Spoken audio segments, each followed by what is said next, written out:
مسئلہ یہ ہے کہ آپ مجھے بتائیں بھنگ حرام ہے. اب مجتہد کہتے ہیں کہ بھنگ حرام ہے، چرس حرام ہے اور افیون حرام ہے. کیوں حرام ہے؟ شراب کا ذکر تو قرآن میں ہے، اگرچہ شراب ان کے یہاں حلال ہے اور یہاں پر لکھا ہوا دین الخالص کے اندر کہ نہیں موضوع سے میں نہیں نکلا.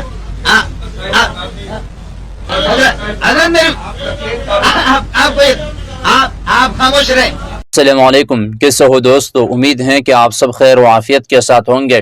جی دوستو، آپ ذرا دیکھیں مولانا منظور مینکل صاحب کا آمنے سامنے جو تقلید کے موضوع پر مناظرہ ہوا ہے، یہ اس مناظرے کا چوتھا پارٹ ہے، آخری پارٹ ہے. بہت ہی شاندار اور کانٹے دار مناظرہ ہوا ہے اہل حدیث علماء سے تقلید کے موضوع پر. آپ ذرا دیکھیں، یہ کانٹے دار حصہ آخری حصہ ہے اس مناظرے کا. آپ ذرا دیکھیں، غور سے سنیں. میں اول سے ٹیپ لے کر کے آخر تک کمال یہ ہے مناظر کا دوسرے کا جواب دے دے. ایک دلیل اس نے پیش کی اور میں نے جواب نہیں دیا ہے، اور میں نے اب تک 30 اور 40 میں نے مطالبہ کیا، ایک کو بھی ہاتھ اس نے نہیں لگایا. اور کہتے ہیں کہ جی میرے ایک آیت کا وہ پہلے میں نے لکھ لیا تھا، درمیان میں ایک وقفہ آ گیا، ٹائم میرا پورا ہو گیا. میرے ایک آیت کا فردو الی اللہ و رسول کا جواب نہیں دیا انہوں نے. حضرت سن لے کتاب مطالبات میں کر لینا. سن لے، فرماتے ہیں اعلم ان اصول الشرع ثلاثۃ الکتاب والسنۃ والاجماع والاصل الرابع القیاس المستنبط من هذه الاصول الثلاثۃ. مجتہد جو قیاس کرتا ہے وہ تو خود اپنی بات کو قرآن و سنت کی طرف لوٹاتا ہے. ردو الی اللہ و رسول، وہ خود ردو الی اللہ و رسول میں داخل ہے. مسئلہ یہ ہے کہ آپ مجھے بتائیں بھنگ حرام ہے. اب مجتہد کہتے ہیں کہ بھنگ حرام ہے، چرس حرام ہے اور افیون حرام ہے. کیوں حرام ہے؟ شراب کا ذکر تو قرآن میں ہے، اگرچہ شراب ان کے یہاں حلال ہے اور یہاں پر لکھا ہوا دین الخالص کے اندر کہ نہیں موضوع سے میں نہیں نکلا. اگر میرے آپ خاموش رہے. میں آپ کو بتا، مجتہد جو ہے نا، مجتہد، آپ میرا ٹائم خراب نہ کریں. آپ اپنی باری میں آپ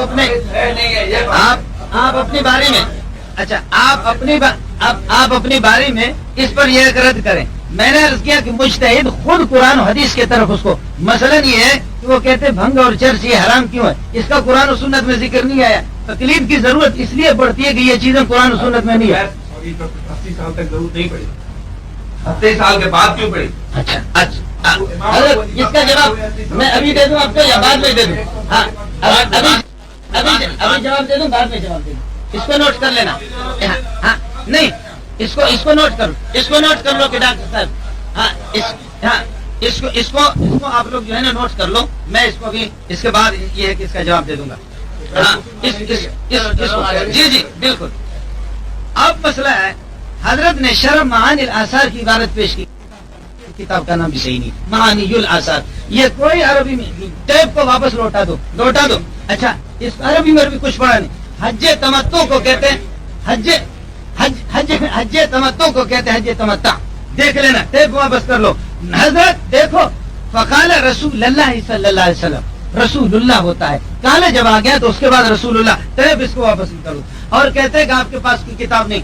میں نے کتاب العلل کا ترمذی کا حوالہ دیا. ایک توڑو ہمت ہے ترمذی. آپ اگر ڈر نہیں رہے تو کتاب تو ہمیں دے دو. میں نے آپ سے عرض کیا ایک صفحہ نکالو جس میں کسی مجتہد سے وہ فیصلہ نہ کرائے. ترمذی غریب خود فیصلہ کراتا ہے، مجتہد خود فیصلہ کراتا ہے، محدث وہ مجتہدین سے فیصلہ کراتا ہے کہ اس حدیث کا یہ مطلب ہے. یہی تقلید ہے اس کی، یہی تقلید ہے. اچھا اب آپ کو میں بتاؤں، لا ادعو قول رسول اللہ، کہتے کہ رسول اللہ، لا ادعو قول رسول اللہ. اب آپ کو میں بتا رہا ہوں، ومن یتبع حدیث کو ایک آدمی اب آپ کو میں بتا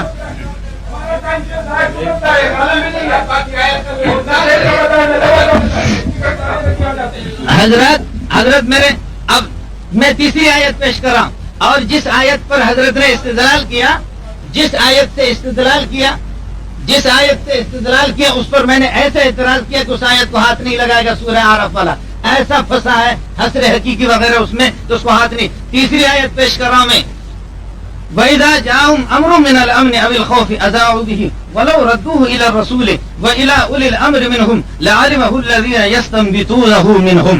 کہ اہل علم کسی بات کو ان کے سامنے پیش کر دو تو اہل علم اس سے استنباط کریں گے، اہل علم اس سے استنباط کریں گے. دیکھیے یہ میرا استدلال الذین یستنبطون منہم سے عبارت النص کے طور پر، عبارت النص کے طور پر اسی سے میں استدلال کر رہا ہوں کہ مجتہد جو ہوتا ہے وہ استنباط کرتا ہے. تبھی تو ہماری کتاب کے اندر لکھا ہوا کہ القیاس المستنبط من هذه الاصول الثلاثه، کہ قیاس جو ہوتا ہے وہ قرآن اور سنت سے ان چیزوں سے مستنبط ہوتا ہے.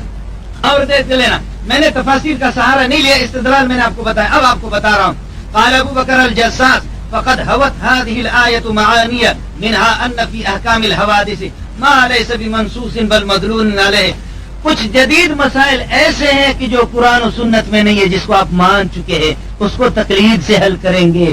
اور تقلید سے نہ کرو، اجتہاد کہو، تو تب بھی آپ کی دو چیزیں ختم ہو گئی. اور وہ آیت آپ نے اپنے پاؤں پہ کلہاڑی مار دی کہ نبی پاک صلی اللہ علیہ وسلم نے یہ آیت تلاوت کی الیوم اکملت لکم دینکم واتممت علیکم نعمتی، اس کے بعد کسی چیز کی ضرورت نہیں ہے تو اجتہاد سے تو حل کرو گے. یہاں فرما رہے کہ کچھ احکام اس قسم کے ہیں کہ جو قرآن و سنت کے اندر نہیں ہے. فرماتے وَمِنْهَا أَنَّ عَلَى الْعُلَمَاءِ اسْتِنْبَاطَهُ، علماء استنباط کریں گے مجتہدی. وَمِنْهَا، اس کو سن لو، وَمِنْهَا أَنَّ الْعَامِيَ عَلَيْهِ تَقْلِيدُ الْعُلَمَاءِ، أَنَّ الْعَامِيَ عَلَيْهِ عَلَى وجوب کے لیے آتا، علی وجوب کے لیے آتا ہے کہ لازم ہے ان پر کہ علماء کی تقلید کریں. علیہ تقلید العلماء، علماء کی تقلید. یہ تقلید مطلق تو آپ کو ماننا پڑے گا، اس وقت تقلید مطلق کی بات ہو رہی. باقی کہہ رہے ابو حنیفہ کا نام صحابہ نے کیوں نہیں بتایا؟ ابو حنیفہ بعد میں آیا ہے. یہ تو میں آپ سے پوچھوں غیر مقلدین کا نام کیوں نہیں بتایا؟ ہاں کہہ رہے ابو حنیفہ کا نام کسی صحابی نے کیوں نہیں لیا؟ بھائی ابو حنیفہ کا کیا، ابو حنیفہ کا نام کیوں بولے گا؟ ابو حنیفہ بعد میں آیا. میں آپ سے پوچھوں نصیب شاہ کا ہے قرآن حدیث میں نام؟ وہ بعد میں غریب پیدا ہوا ہے، اس کا نام کیسے لے لے گا؟ غیر مقلدین کا نام ہے قرآن حدیث کے اندر. اور انما جعل الامام فرمایا کہ امامت کی جس میں اہلیت ہو، یہ علیہ تقلید العلماء اس آیت کے تحت استنباط مجتہد کرتا ہے، استنباط مجتہد کرتا ہے. اگر آپ خود کہتے ہیں میں مسائل معلوم کرتا ہوں تو اب تک تو وضو کی سنتیں آپ سے نہیں ہوئی. آپ خود قرآن و حدیث سے سب کچھ معلوم کرتے ہیں. ارے بھائی وہ سنتیں، فرائض، مستحبات، یہی ہے تقلید کی ضرورت. یہ غیر ضروری سوالات نہیں ہے، یہ غیر ضروری سوالات نہیں ہے. یہ تقلید کی ضرورت ہے کہ تقلید ایسے غریبوں کو جو لوگوں کی نمازیں بھی خراب کرتے، سنتیں بھی معلوم نہیں ہے اور فرائض اور مستحبات بھی معلوم. اس لیے کہتے ہیں کہ وَمِنْهَا أَنَّ الْعَامِيَ عَلَيْهِ تَقْلِيدُ الْعُلَمَاء. اس آیت کے تحت مفسر کہتا ہے کہ عام آدمی پر لازم ہے کہ علماء کی تقلید کرے کہ جو استنباط، لیکن اس علماء سے استنباط کے جو قابل ہوں وہ مجتہد ہے. اسی طریقہ پر یہ ہے کہ سن لے، یہاں پر تفسیر کبیر ہے، فرماتے ہیں کہ ما من حادثة الا وفيها حکم اللہ تعالی من تحلیل او تحریم او ایجاب او اسقاط، ومعلوم ان كل حادثة لا يوجد فيها نص فالنصوص معدودة متناہیة ولا نہایة لما يقع من الحوادث الى قیام الساعة. فرماتے ہیں کہ کوئی بھی نیا مسئلہ، ترجمہ سن لو، کوئی بھی نیا مسئلہ ایسا نہیں ہے کہ جس کا حکم کتاب اللہ کے اندر نہ ہو. حلال اور حرام ہے، لیکن فرماتے یہ بات بھی واضح ہے کہ ہر نیا مسئلہ اس کے اندر نص قرآن موجود نہیں ہے. ہر مسئلے کے اندر قرآن میں نص صراحتاً موجود نہیں ہے. کیوں؟ فالنصوص معدودۃ متناہیۃ. نصوص قرآن پاک کے جن آیات سے احکام نکلتے وہ 500 ہے، کروڑوں لاکھوں احکام ہے. النصوص معدودۃ، نصوص شرعی ہے وہ معدود کلی ہے، قواعد اور اصول ہے وہ متناہی ہے. ولا نہایت لما یقع من الحوادث، لیکن نئے پیش آمدہ مسائل کی کوئی حد نہیں ہے، وہ تو پیش آتے رہیں گے. ان کو جو حل کرے گا وہ مجتہد ہی حل کرے گا. وکذالک الصحابۃ مشتغلوا باعتماد نص فی کل حادثۃ. صحابہ نے ہر اس کے اندر کہتے کہ آیت تو انہوں نے پیش نہیں کی، اجتہاد ہی سے انہوں نے کام لیا. اب یہ ہے کہ سن لے تیسری چوتھی آیت، فاسألوا اہل الذکر ان کنتم لا تعلمون. اور میں بھی لا تعلمون میں داخل ہوں، آپ بھی لا تعلمون میں. فاسألوا اہل الذکر، فاسألوا اہل الذکر، اہل ذکر کہ جو قرآن و سنت کو جانتے ہیں ان سے پتہ کرو. اور میں کہہ رہا ہوں میں آپ سے پوچھوں گا نہیں، اس لیے کہ آپ کو وضو کی سنتیں بھی نہیں آتے، فرائض اور واجبات بھی نہیں ہے. میں ابو حنیفہ کی طرف جاؤں گا، وہ اہل ذکر ہے. میں ابو حنیفہ کو اہل ذکر سمجھتا ہوں، آپ کو تو غریب کو کچھ بھی یہ بھی پتہ نہیں ہے. ان کنتم لا تعلمون، اگر تم نہیں جانتے ہو. جو اسپیشلسٹ ہے جیسے ڈاکٹر اعلیٰ درجے کا جو اسپیشلسٹ ہو، آپ کہیں گے کہ جی صحابہ کی تقلید نہیں کرتے ہیں، صحابہ کی تقلید کرتے ہیں، صحابہ کی تقلید، لیکن دکھاؤ کہ حضرت ابو بکر رضی اللہ تعالیٰ عنہ کے اس کا فقہ کہاں مدون ہے، مسائل پر کون سی کتاب لکھی ہے یہ دکھاؤ. اور حضرت عمر نے کون سی لکھی ہے احادیث. میں آپ کو پھر بتا رہا ہوں کہ کروڑوں ابو حنیفہ و ابو بکر اور اسی طریقہ پر حضرت عمر کے جوتیوں پر قربان ہو. انہوں نے انہیں کے اقوال سے, ان کو تو ہم مانتے ہیں, ان کی تقلید کرتے ہیں صحابہ کی اور تابعین کی. ابو حنیفہ رحمۃ اللہ علیہ تابعی ہے, انہی کے بات سے. تو اب یہ ہے کہ سمجھ لو فسألوا اہل ذکر, فرماتے واستدل بها ايضا على وجوب المراجعه للعلماء فيما لا يعلم, کہ جو احکام علماء لوگوں کو معلوم نہ علماء کے در لم يختلف العلماء, اس کو سن لینا, ان العامة على تقلید علمائها, یہ آیت تقلید سے متعلق ہے. ورنہ قرآن کے 6666 آیت میں لوگ کیوں نہیں, اس مفسرین اس بات کو دوسری جگہ کیوں نہیں لکھتے, الحمد کے طرف نہیں لکھتے, بسم اللہ کے طرف نہیں لکھتے, اعوذ باللہ کے طرف نہیں لکھتے. یہ تقلید ہی سے تو متعلق ہے, تبھی تو یہ بات یہاں پر لکھتے ہیں, یہ تقلید سے متعلق ہے. فرماتے ہیں لم یختلف, ہاں لم یختلف العلماء, علماء کا اس میں علماء کا کوئی اختلاف نہیں ہے, اختلاف کرنے والا غیر عالم ہوگا. علماء کا کوئی اختلاف نہیں, ان العامة علی تقلید علماء, عوام پر تقلید لازم ہے. وانہم هم المرادون بقول اللہ عز وجل, اور یہی لوگ مراد ہے. فصلوا اہل واجمعوا, اجماع ہے, واجمعوا. اچھا آگے ذرا سن لینا, جی فصلوا اہل الذکر, فصلوا اہل الذکر ان کنتم لا تعلمون. احمدہ و صلی اللہ علیہ رسول الکریم. اما بعد, بات جہاں سے شروع ہوئی وہیں پر ٹھہری ہوئی اس حوالے سے کہ قرآن کریم کی کوئی آیات محترم نے اب تک پیش نہیں کی جس میں ابو حنیفہ رحمۃ اللہ علیہ, آپ خاموش کیوں نہیں ہوتے, عجیب بات ہے, یہ کیسے عجیب بات, کیسے اللہ کے بندو آپ بول رہے ہیں, آپ بول رہے ہیں, بس بولتے رہیں گے, اس کا کیا مطلب ہے, کیا مطلب ہے اس کا, نہیں اس کا کیا مطلب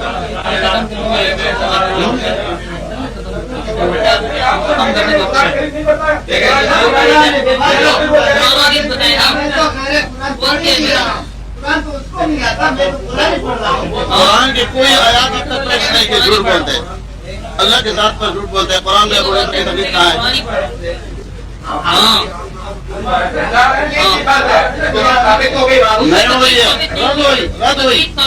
رد ہوئی تکلیف کی, اور ردو اللہ و رسول ہے, تکلیف نہیں ہے, امیر کی اطاعت ہے. رد ہوئی, رد. قرآن شریف کی آیت سے ابو حنیفہ کی تکلیف ہے نہ کسی اور کی تکلیف ہے. دیکھیے اللہ رب العالمین کا خوف کرنا چاہیے کہ ہم نے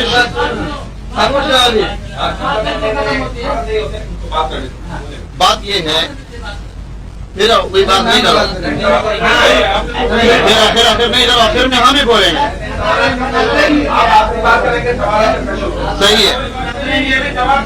بات یہ ہے, بات سنو, میں نے جو بات شروع سے رکھی ہے, پہلے تو یہ دعوے پر نہیں آئے, نہ انہوں نے اپنی کسی ایک کتاب سے تقلید کی تعریف پیش کی ہے کہ یہ سنیں خاموش ہو جائے کہ یہ تقلید کی تعریف ہے.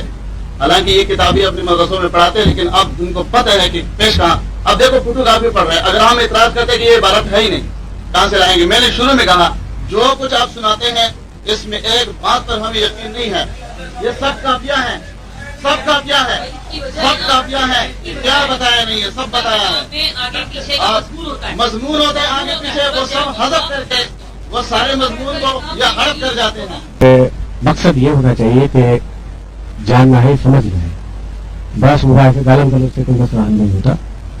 میری یہ گزارش ہے کہ کچھ ٹائم میرا آپ سے پورے روئے زمین پہ جتنے بھی فقہ اور محدثین گزرے اس میں دو طبقے, یا تو مجتہدین ہیں یا مقلدین ہیں. تیسرا طبقہ جیسے ہم غیر مقلد کہتے ہیں کوئی نہیں جاتا. آپ اہل حدیث کہلاتے ہیں, حدیث والے. مجھے صرف قرآن و حدیث سے حدیث کی تعریف بتائیں.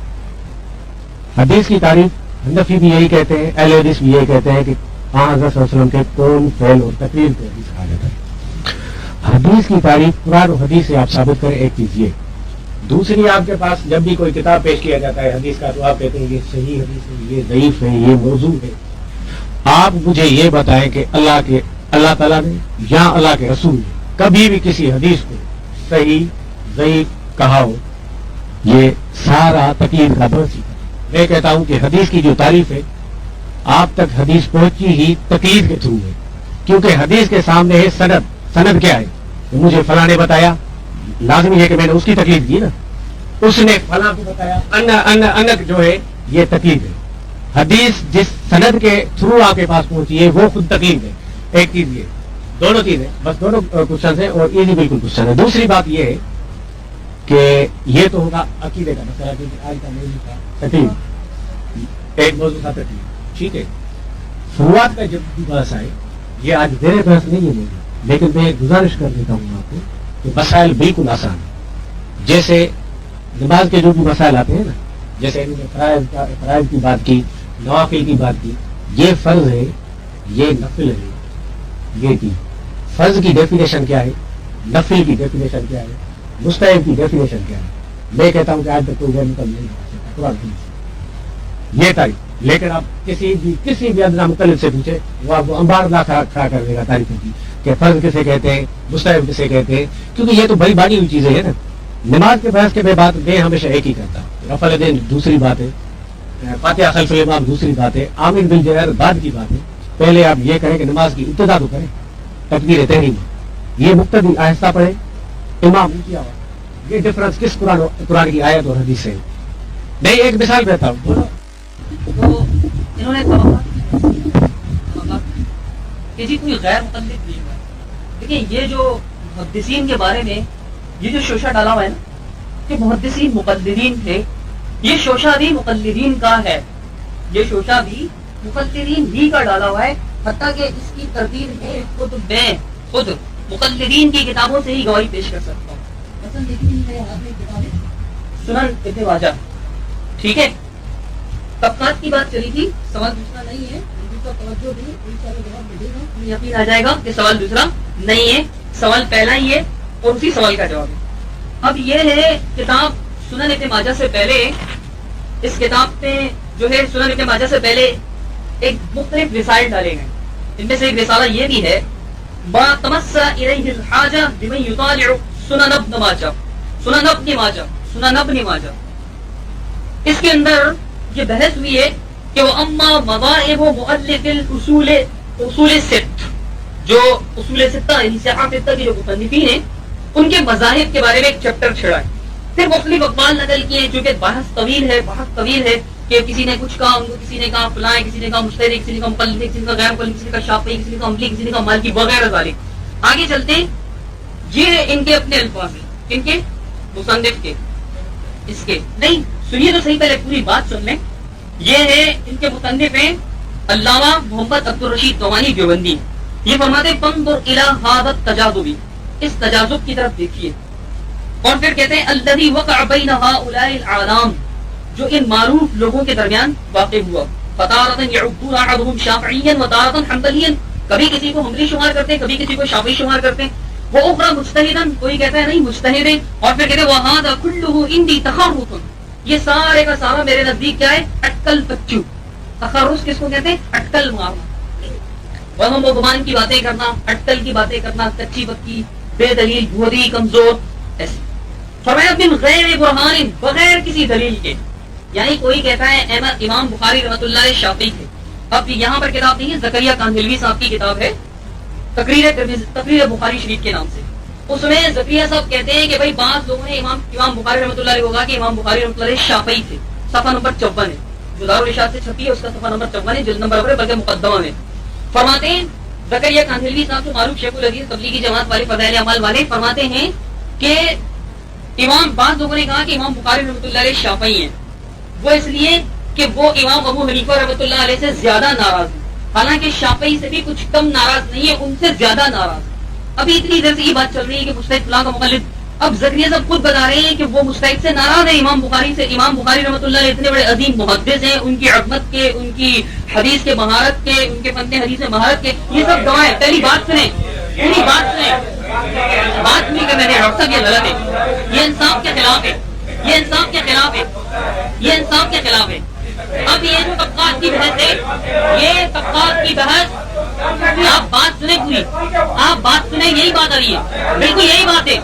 جہاں تک مقلدین سوال یہ تھا نہیں سوال یہ تھا کہ مقلدین کے جو محدثین کے وہ طبقے یا مقلد یا مجتہد ایسا نہیں ہے ایسا نہیں ہے ایسا نہیں ہے.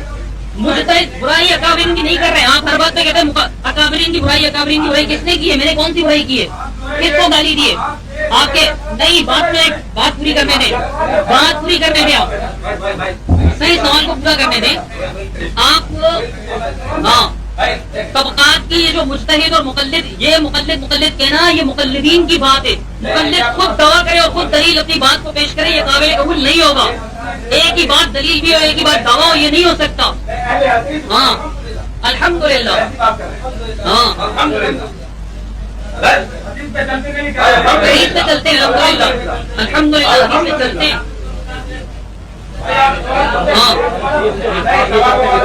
کی بات کی آپ نے طبقات کی بحث چھڑی نہیں تو پھر بات آپ کو پتا چلے گا آپ آئیں تو صحیح آپ آ جائیں آپ آ جائیں آئیں نا پتا چل جائے گا آئیں تو ہم سوال کا جواب دیتے ہم عبارت پڑھ کے بتاؤ ان پڑھ تو ہے بیٹا ان پڑھ آپ ہیں میں نہیں ہوں ان پڑھ ان کو بھی خاموش کرائیں نہیں یہ کوئی لازمی نہیں ہے نہیں یہ کوئی ضروری نہیں ہے نہیں آپ کس طرح میں سکے کی برائی نہیں کی سکے میں نے کیا کہا آپ جاہل ہیں آپ میں پڑھتا ہوں طالب علم ہوں میں طالب علم ہوں جاہل نہیں ہوں مدرسے میں پڑھتا ہوں مدرسہ میں جاہل نہیں ہوں آپ جاہل ہیں آپ جاہل ہیں عبد الحادی جاہل ہیں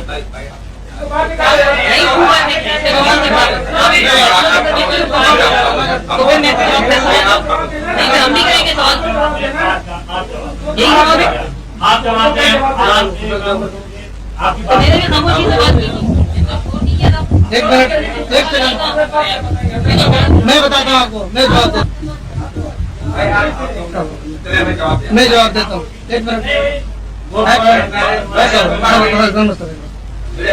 ایک منٹ مختصر بات اچھا بات سنو انہوں نے آپ کو کچھ بھی نہیں کہا انہوں نے یہ کہا کہ ان علماء کے بارے میں کسی نے کہا کہ یہ شافعی ہے کسی نے کہا کہ یہ حنبلی ہے حالانکہ وہ نہ شافعی ہے نہ حنبلی ہے سوال یہ ہے آپ کا سوال کیا ہے اچھا ٹھیک ایک منٹ آپ کا سوال یہ ہے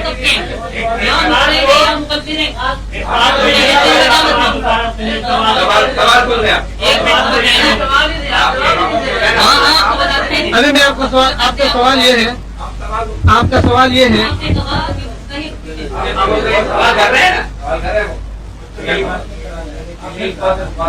آپ کا سوال میں سمجھ گیا آپ کا سوال یہ ہے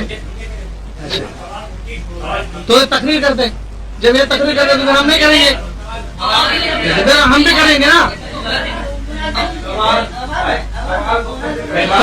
سوال آپ مختصر کریں اچھا سنیں سوال کریں گے